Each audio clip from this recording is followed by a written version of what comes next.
వజ్జి మహాజనపదం ఏ రాజ్యానికి ఉత్తరంగా ఉండేది? ఆప్షన్ 2 మగధ రాజ్యం. 2011 జనాభా లెక్కల ప్రకారం ఆంధ్రప్రదేశ్లో పురుషులు మరియు స్త్రీల అక్షరాస్యత శాతాలు వరుసగా ఆప్షన్ 1 76% మరియు 60%. రెజీనా ముంబై నుండి భువనేశ్వర్కు వెళ్ళినది. ఆమె ప్రయాణించిన దిక్కు ఆప్షన్ 4 తూర్పు. చిత్రావతి ఈ నది యొక్క ఉపనది. ఆప్షన్ 2 పెన్నా నది. మోటుపల్లి అభయశాస్త్రం వేయించిన వారు ఆప్షన్ 3 గణపతి దేవుడు. బెంగాల్ పాలకుడుగా రాబర్ట్ క్లైవ్కు హక్కు కల్పించిన మొఘల్ చక్రవర్తి ఆప్షన్ 1 షా ఆలం.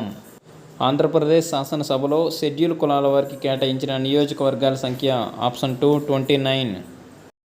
1606వ సంవత్సరంలో యూరప్లోని ప్రధాన వాణిజ్య కేంద్రం ఆప్షన్ 4 ఆమ్స్టర్డామ్.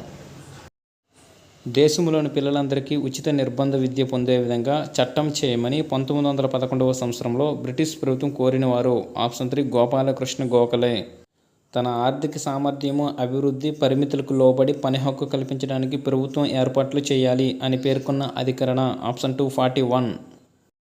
వితంతువులను విద్యావంతులు చేయుటకు ముంబైలో శారదా సదన్ అనే పాఠశాలను ప్రారంభించిన వారు ఆప్షన్ 1 పండిత్ రమాబాయి సరస్వతి. విష్ణూరి దేశ్ముఖ్ అనే భూస్వామి దౌర్జన్యాలకు, అణచివేతకు వ్యతిరేకంగా పోరాడిన ముస్లిం రైతు ఆప్షన్ 2 బందగి. ఒక కాలమండలానికి మరి ఒక కాలమండలానికి మధ్య గల తేడా ఆప్షన్ 4 1 గంట. ఎల్నినో మరియు లానిన్లు ఈ మహాసముద్రములను ఉష్ణోగ్రతల తేడాల వలన ఏర్పడతాయి ఆప్షన్ 3 పసిఫిక్ మహాసముద్రము. సమశీతోష్ణ మండల గడ్డి భూములను ఈ పేరుతో పిలుస్తారు ఆప్షన్ 3 స్టెప్పీలు. 180042522908 హెల్ప్ లైన్ నెంబర్ దేనికి సంబంధించినది? ఆప్షన్ 2 భూమిక హెల్ప్ లైన్. 73వ రాజ్యాంగ సవరణ జరిగిన సంవత్సరం ఆప్షన్ 4 1992. పాకిస్తాన్ అనే పేరును రూపొందించిన వారు ఆప్షన్ 1 చౌదరి రెహమత్ ఆలీ. తూర్పు కనుమలలో వ్యాపించి ఉన్న పర్వత శ్రేణి ఆప్షన్ 3 శేషాచలం. నైజీరియాకు స్వాతంత్రం లభించిన సంవత్సరం ఆప్షన్ 2 అక్టోబర్ 1 1963. ఆర్టీఈ చట్టం 2009లోని క్రింది అధ్యాయం సెక్షన్ ప్రకారం సాంఘిక శాస్త్రోపాధ్యాయుడు బాలల విద్యా హక్కుల గురించి పర్యవేక్షణ చేస్తూ సంరక్షణ గావించాలి ఆప్షన్ 2 అధ్యాయం 6 సెక్షన్ 31. ఒక సాంఘిక శాస్త్రోపాధ్యాయుడు ఇటీవలే పత్రికల్లో ప్రచురింపబడిన వార్త ఆధారంగా మత్తు పదార్థాల దుర్వినియోగం, లింగ వివక్షత వంటి శీర్షికలను నల్లబల్లపై రాసి విద్యార్థులను వాటిలో వారికి నచ్చిన అంశంపై ప్రతిస్పందించమని పేర్కొన్నాడు. ఈ కృత్యం ఈ విద్యా ప్రమాణాన్ని సాధించుటకు ఉద్దేశించబడినది ఆప్షన్ 4 సమకాలీన అంశాలపై ప్రతిస్పందించుట. క్రింది వానిలో మూల్యాంకనం యొక్క ప్రయోజనం కానిది ఆప్షన్ 3 విద్యార్థులలో ఆశించిన ప్రవర్తన మార్పులను మాపనం చేయుటకు తోడ్పడదు.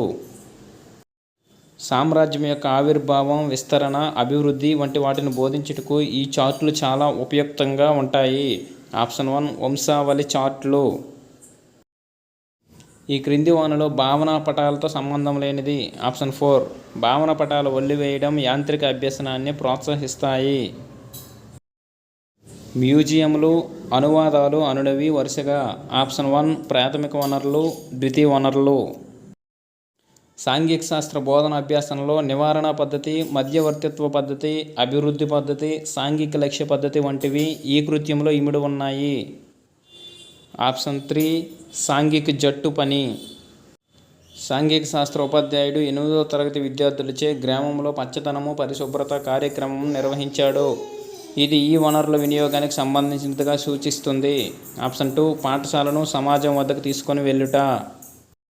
మన రాష్ట్రంలోని ప్రస్తుత సాంఘిక శాస్త్ర పాఠ్యపుస్తకాల రూపకల్పనలో ఈ క్రింది తాత్విక భావన పరిగణలోనికి తీసుకొనబడలేదు ఆప్షన్ 4 ప్రత్యేక విషయ విధానం.